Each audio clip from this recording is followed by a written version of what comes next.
Hey guys, it's Destiny, and today we're going to be going over a few Honkai style tier lists, as a few have been updated to reflect on the release of Kafka. Without further ado, let's get straight into it. To begin, I wanted to go over Prydwen's tier list, which many of you have probably seen before or have looked into Prydwen before, so I thought Prydwen would be a good place to start. So as you can see here, they do have special marks which are explained to be this is when a new character is recently added to the list, which would consist of Kafka and then of course Luka once we get to him. So Zila at S Plus has been consistently there, I believe, since the beginning of the game, rightfully so. She's a really strong character, so I could definitely agree with her placement here. And I'm kind of curious for all of those watching currently, where do you guys think Zila will be placed in like maybe another patch or two, or even maybe 3 patches? Do you guys still think that Zila will like always be an S plus character, or do you feel like there's eventually going to be something that either drops her down to S or some other character that will also be an S plus with her? I would love to know these things, so let me know in the comments down below regarding that, because I'm kind of curious regarding that. Of course, we have Bronya and Silverwolf, both of the Bronyas, if you will, and S plus as well, which I do agree with this placement. They are both really good. They both provide a lot for your team comps. They could be used with a lot of teams. Here we have Locha. I definitely agree with this. He is an amazing healer. Now we have Kafka in S rank alongside Blade. Personally, I definitely do agree with this, and I do agree that both of these characters definitely have an S plus ranking when it comes to there being multiple targets on the field.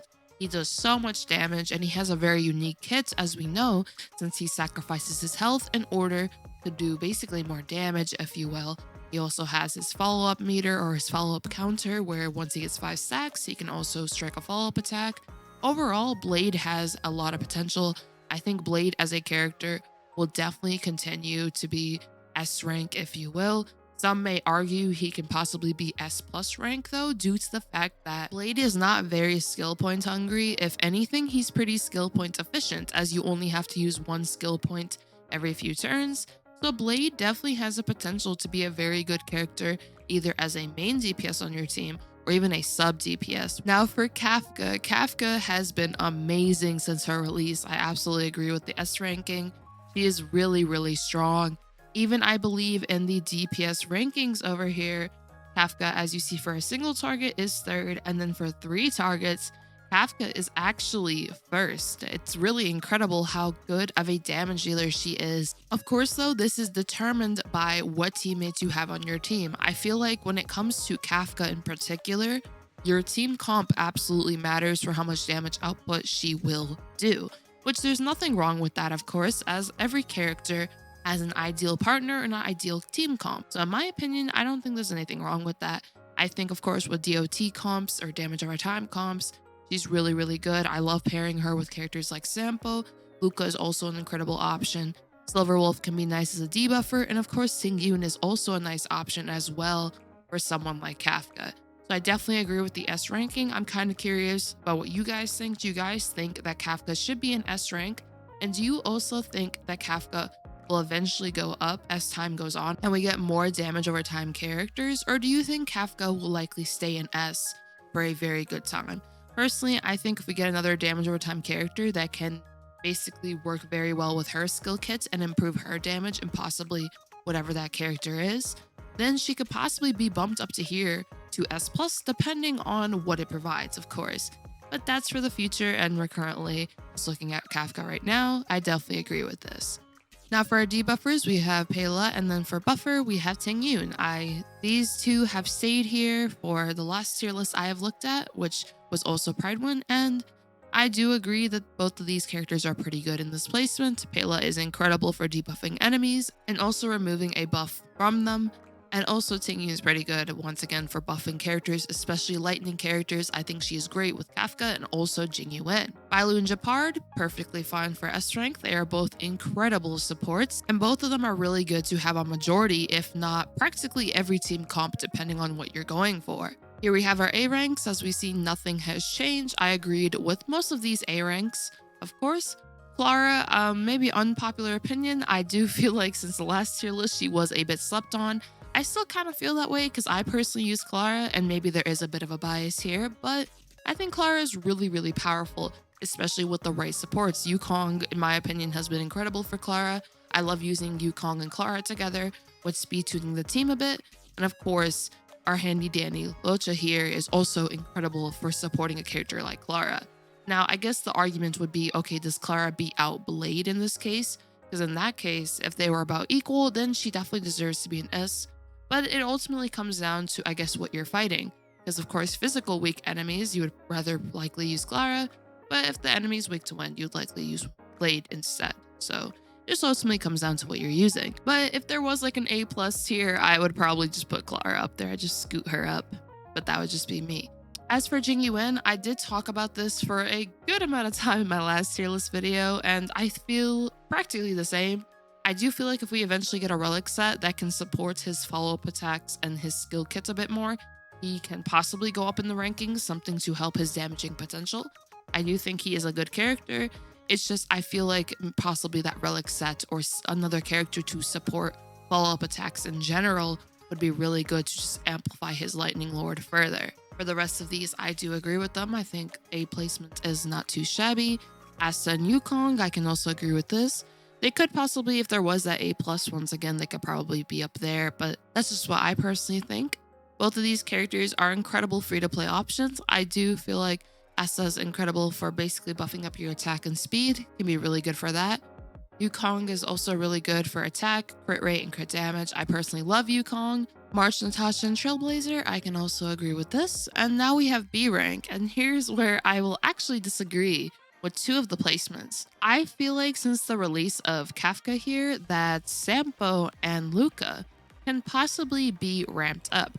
Now, if there was a B+, that would probably be ideal, but if not, maybe we can put them in A. I'm not too sure if they are rather A territory because of the characters that are in A, but I do feel like both of these characters are really good when it comes to being on a team with Kafka due to both of them having damage over time centric skill kits. Of course, though, it just kind of depends what you guys think of these two characters. I thought that Sampo and Luka would actually be bumped up once Kafka came out. I've actually begun building my Sampo quite a lot, and I think he's a really good character to have with a character like Kafka. I think it definitely helps out her damaging potential, and overall, the damage over time experienced with both of these characters is really powerful. But you guys can also let me know in the comments down below, what do you guys think? Should Luka and Sampo be bumped up, or do you think B is appropriate? Lastly, we have Arlan, Herta, and Trailblazer. Arlan is always going to be, I feel like, a character that people disagree upon. I do think Arlan, when he is, properly built, he is definitely a high investment character. But when he's built really well, his damaging potential is quite good, I would definitely say. So Arlan, I feel like, could maybe be bumped up, but it ultimately comes down to, well, if your Arlan is fully built up or not.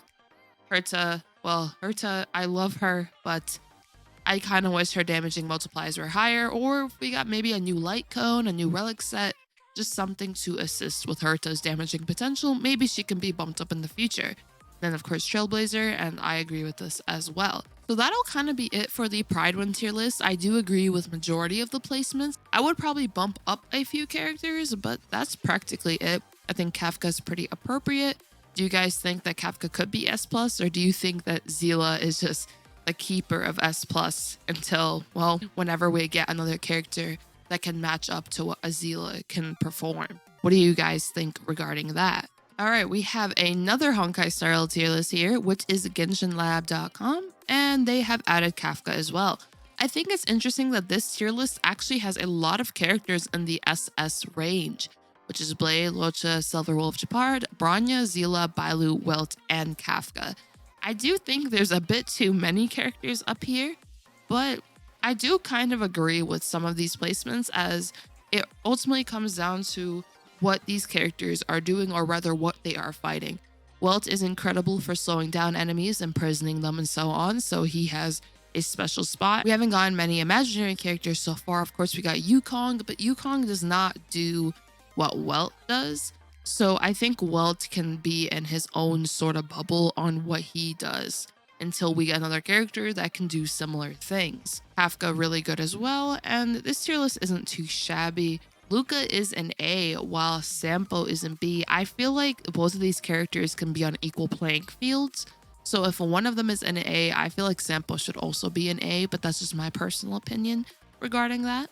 Okay, so we're going to look at one more tier list, which is this tier list here, which has these characters in SS, Zila, Bronya, Licha, Silverwolf, and Tingyun. You definitely see this.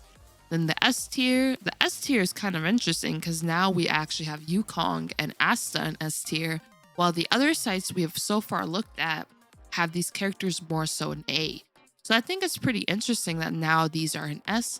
Halo's here as well, but granted, if Silverwolf and Bronya are in the SS, you can probably have all of these buffers and debuffers in the same class, depending on how you view them yourself and also how built they are, what you're fighting against, and so on. I still see Sampo in B and Luka in A.